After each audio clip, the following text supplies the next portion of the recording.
हाय friends నేను మీ Rajeshwari welcome back to our channel ఓం గం గణాధిపతయే నమః జై బోలో గణేష్ మహారాజ్ కి జై మనందరికీ ఎంతో ఇష్టమైన పండుగ త్వరలో రాబోతుంది కదా ఫ్రెండ్స్ మనందరికీ ఇష్టమైన పండుగ ఎక్కువగా ప్రతి ఒక్కళ్ళు చిన్న పిల్లలు పెద్దవాళ్ళు అందరూ ఇష్టపడే పండుగ అంటే వినాయక చవితి కదా ఫ్రెండ్స్ ఇక మనకి సెప్టెంబర్ 7వ తారీఖు వినాయక చవితి రాబోతుంది మరి వినాయక చవితి అనగానే గణపతి ప్రతిమను 21 రకాల పత్రిని తెచ్చుకుంటుంటాం కుడుములు ఉండ్రాళ్ళు చేసి స్వామికి నివేదిస్తాం జీవితంలో ఎదురయ్యే ఆటంకాలను తొలగించి సకల శుభాలు కలిగించమంటూ వ్రతం చేస్తూ ఉంటాం ఈ వ్రత విధానంలోని కొన్ని ముఖ్యాంశాలను వివరిస్తానండి మీ అందరికీ తెలియకపోయి ఉండొచ్చు కొంతమందికి తెలిసి ఉండొచ్చు కొంతమందికి తెలియకపోవచ్చు ఇప్పుడు జనరేషన్ వాళ్ళకి తెలియకపోవచ్చు అండి ఇంకా మీరు తెలుసుకుంటారు మీ తెలియని పిల్లలకి చిన్న పిల్లల్ని కూర్చోబెట్టి చెప్పిన వాళ్ళు తెలుసుకుంటారండి అవేంటంటే వినాయకుడికి 21 పత్రికతో ఎందుకు పూజించాలి అలాగే చవితి పూజలో స్వామి ప్రతిమను ఎలాగూ అర్చిస్తూ ఉంటాం కదా అదనంగా పసుపు వినాయకుడిని పూజించడం తప్పనిసరియా ఇక గణపతి పూజలో గరికకు చాలా ప్రాధాన్యత ఉంది కదా అది ఎందుకు బొజ్జగణపయ్యకు సమర్పించే నివేదనలో కుడుములు ఉండ్రాళ్లే ఎందుకు ఉంటాయి వీటిని ఎందుకు చెయ్యాలి ఇక మిగిలిన దేవతలతో పోలిస్తే ఒక్క వినాయకుడి ముందే గుంజీలు ఎందుకు తీస్తాం ఇలాంటివన్నీ ఈ వీడియోలో వివరిస్తాను ఫ్రెండ్స్ ఈ వీడియోని ఎక్కడా స్కిప్ చేయకుండా లాస్ట్ వరకు చూసి మీకు ఈ వీడియో నచ్చితే లైక్ చేయండి షేర్ చేయండి సబ్స్క్రైబ్ చేసుకోవడం అస్సలు మర్చిపోవద్దు ఫ్రెండ్స్ ఇప్పటివరకు ఎవరైనా సబ్స్క్రైబ్ చేసుకోకపోతే మన ఛానల్ని రాజేశ్వరి వ్లాగ్స్ని సబ్స్క్రైబ్ చేసి పక్కనే ఉన్న బెల్ని కూడా యాక్టివేట్ చేసుకున్నారంటే నేను చేసే లేటెస్ట్ వీడియోస్ అన్నీ మిస్ అవ్వకుండా చూడొచ్చండి ఇప్పుడు ఫస్ట్ మనము వినాయకుడికి 21 పత్రాలు చాలా ఇంపార్టెంట్ అని చెప్పుకుంటాం కదా అవి ఎందుకో చూద్దామండి చవితి పూజలో వినాయకుడి ప్రతిమ 21 రకాల పత్రి తప్పనిసరి కదా నవరాత్రులు అయ్యాక ఆ పత్రితో పాటు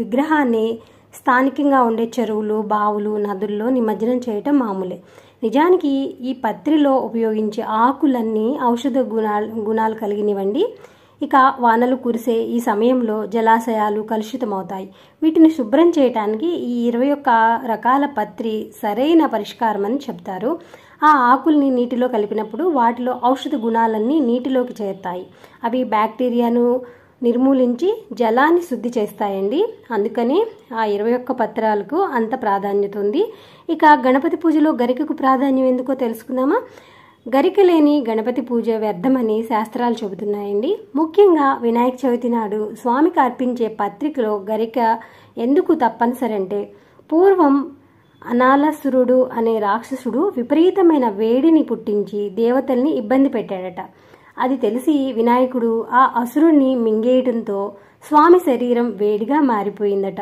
ఎంత ప్రయత్నించినా ఆ ఉష్ణం తగ్గకపోవడంతో కొందరు ఋషులు వచ్చి 21 గరిక పోచలను గణేషుని తలపై పెట్టమంటూ సూచించారట అలా చేసిన వెంటనే గణపతి శరీరంలోని వేడి తగ్గిపోయిందంట అందుకే గణపతి పూజలో గరిక పోచకు ప్రాధాన్యం వచ్చింది చవితి పూజలో ఎన్ని రకాల పుష్పాలు వాడినా పత్రికల్లో గరిక లేకపోతే విఘ్నేశ్వరుడికి లోటుగానే భావిస్తారంటండి కాబట్టి గరికను కంపల్సరిగా వాడుకోండి బొజ్జగణపయ్యకు సమర్పించే నివేదనలో కుడుములు ఉండ్రాళ్లే ఎందుకుంటాయి వీటిని ఎందుకు చేయాలి అనేది ఇప్పుడు తెలుసుకుందాం ఇది దక్షిణాయనం వర్షాకాలం కాబట్టి మనలో జీవక్రియల పనితీరు నెమ్మదిస్తుందండి దాంతో అరుగుదల తగ్గి ఆకలి మందగిస్తుంది శరీరంలో వ్యర్థాలు పెరిగి అనారోగ్యాలు మొదలవుతాయి వాటిని నివారించాలంటే బియ్యం పిండితో ఆవిరి మీద చేసిన వంటకాలు ఉండాలంటారు వీటిల్లో ఉప్పు నెయ్యి వంటివి మాత్రమే ఉంటాయి కాబట్టి భారంగా అనిపించదు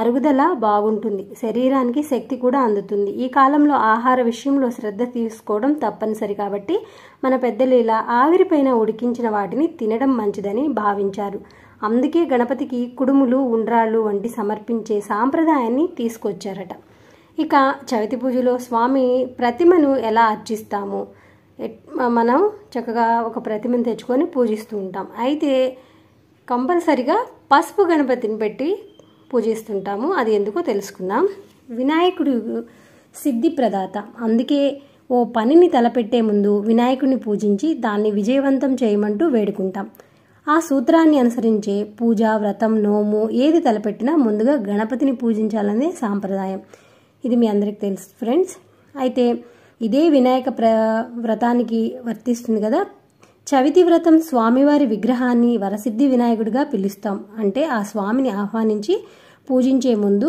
గణపతి పూజ చేయడం తప్పనిసరి కాబట్టి ముందుగా పసుపుతో గణపతిని చేసి అర్చించి ఆ తర్వాత చవితి వ్రతాన్ని ఆరంభిస్తామండి. పురాణాలను గమనిస్తే పార్వతీదేవి కూడా మొదట పసుపు నలుగుతోనే గణేశుడికి ఓ రూపాన్ని ఇచ్చింది. నేటికి అదే సాంప్రదాయాన్ని కొనసాగిస్తూ పసుపుతో గణపతిని చేసి తొలి పూజను చేస్తూ ఉంటాం. ఈ పసుపు వినాయకుడికి క్షిప్ర గణపతి అనే పేరు ఉందండి. పూజ అయిపోయాక ఆ పసుపు గణపతిని నీటిలో కలిపేయచ్చు. ఆ నీటిని తులసమ్మకు పోయకూడదు, పక్కన ఏదన్నా పూల మొక్కకు పోసేయండి. ఇక మిగిలిన దేవతలతో పోలిస్తే ఒక వినాయకుడికి గుంజీలు ఎందుకు తీస్తామో తెలుసుకుందాం. వినాయకుడికి ఎదురుగా గుంజీలు తీస్తే క్షమించమని కోరడం కాదండి, దీని పరమార్థం వేరే ఉంది. ఒకసారి మహావిష్ణువు కైలాసానికి వెళ్ళాడట. హరిహరులు సంభాషణలో మునిగి ఉండగా బాలగణపతి సుదర్శన చక్రాన్ని తీసుకుని మింగేశాడట. విష్ణువు వైకుంఠానికి వెళ్తూ దానికోసం వెతికితే గణపతి తాను మింగేశానని చెప్పాడు. నారాయణుడు ఎంత బతిమలాడినా వినాయకుడు ఇవ్వలేదట. చివరకు మహావిష్ణువు కుడి చేత్తో ఎడమ చేత్తో కుడి చెవిని పట్టుకుని గుంజీలు తీశాడట. అది చూసి గణపతి పడి నవ్వటంతో సుదర్శన చక్రం నోట్లో నుంచి కిందకు జారిపడింది. గుంజీలు తీసి విష్ణువు తనకు కావాల్సింది పొందాడు కనుక నాటి నుంచి గణపతికి ఎదురుగా గుంజీలు తీస్తే కోరికలు నెరవేరుతాయని విశ్వాసం ఏర్పడింది. ఇలా చేయడం వల్ల మెదడు చురుగ్గా ఉంటుందని శాస్త్రవేత్తలు చెబుతున్నారండి. ఇవండి మీకు తెలియనివి తెలిపినట్లు ఉంటుందని ఈ వీడియోలో మీతో షేర్ చేసుకోవడం జరిగిందండి. ఈ వీడియో నచ్చితే మర్చిపోకుండా లైక్ చేయండి, షేర్ చేయండి. ఇలాంటి మంచి మంచి విషయాలు మీ పిల్లలతో షేర్ చేసుకోండి. వాళ్ళకు కూడా ఈ వినాయక చవితి పండుగ సందర్భంగా మనం కొన్నైనా పిల్లలకి మన పురాణాల గురించి చెప్పినట్లు ఉంటుందని నా ఉద్దేశం అండి. జై బోలో గణేష్ మహారాజ్కి జై. ఈ వీడియో ఇంతటితో ముగిస్తున్నాను. ఈ వీడియో నచ్చితే లైక్ చేయండి, షేర్ చేయండి, సబ్స్క్రైబ్ చేయడం అస్సలు మర్చిపోవద్దు. బాయ్ ఫ్రెండ్స్, నమస్తే. మరొక వీడియోలో కలుసుకుందాం.